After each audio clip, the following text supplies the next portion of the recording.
మహాశివరాత్రి ఉత్సవాల సందర్భంగా హైదరాబాద్ ఎన్టీఆర్ స్టేడియంలో ఏర్పాటు చేసిన 108 అడుగుల తాత్కాలిక శివలింగం ప్రధాన ఆకర్షణగా నిలుస్తోంది. దీంతో పాటు 27 హోమగుండాలు, 12 జ్యోతిర్లింగాలను ఇక్కడ ఏర్పాటు చేశారు.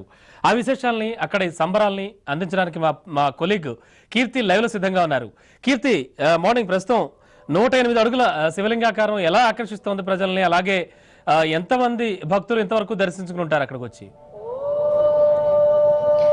Thank you Ramana. ముందుగా టీవీ5 ప్రేక్షకులందరికీ మరొకసారి మహాశివరాత్రి శుభాకాంక్షలు. అత్యంత అంగరంగ వైభవంగా హైదరాబాద్ లోని ఎన్టీఆర్ స్టేడియంలో 108 అడుగుల గల మహాశివలింగాన్ని చూడడానికి భక్తులు దర్శించుకోవడానికి తండోపతండాలుగా ఇక్కడికి విచ్చేస్తున్నారు రమణ.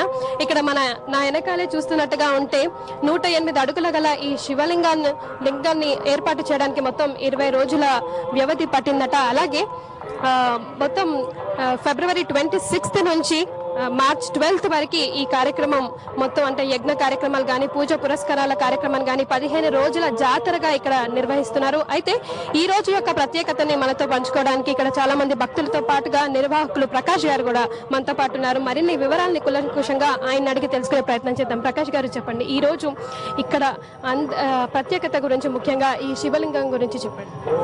ఇది కుర్తాలం శంకరాచార్య జగద్గురు శ్రీ శ్రీ సిద్ధేశ్వరానంద భారతీ స్వామి వారి అనుగ్రహంతో, వారి ఆశీస్సులతోటి, వారి ఆదేశానుసారంగా తంజావూరు నుంచి వచ్చిన జయరామన్ మిత్ర బృందము సుమారుగా 125 మంది వచ్చి ఇక్కడ గత 15 రోజుల నుంచి ఇక్కడ ఉండి ఈ శివలింగం ఏర్పాటు చేయడం జరిగింది.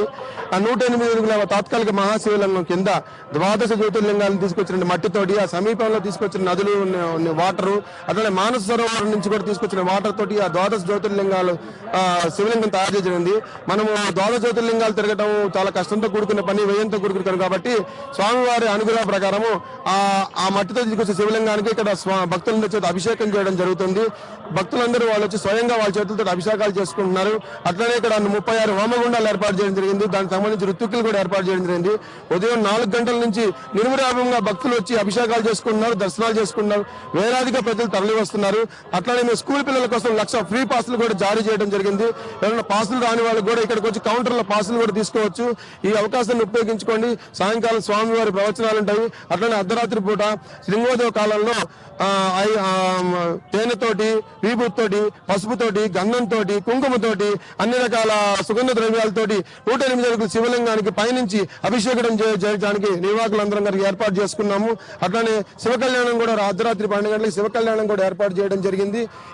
ఈ అవకాశాన్ని భాగ్యనగర ప్రజలందరూ ఉపయోగించుకొని చక్కగా వచ్చి స్వామివారి దర్శనం చేసుకోవచ్చు. ఇక్కడ జాగరణ చేసుకోవచ్చు. సాయంకాలం సాంస్కృతిక కార్యక్రమాలు కూడా ఏర్పాటు చేయడం జరిగిందండి. పూర్తిగా ఈ రోజు జరిగే జాగారం ముగించే లోపల మొత్తం 4 నుంచి 5 లక్షల భక్తులు ఇక్కడికి రావచ్చు అని అంచనా వేస్తున్నారు. ఇక్కడ మనతో పాటు చాలా మంది భక్తులు కూడా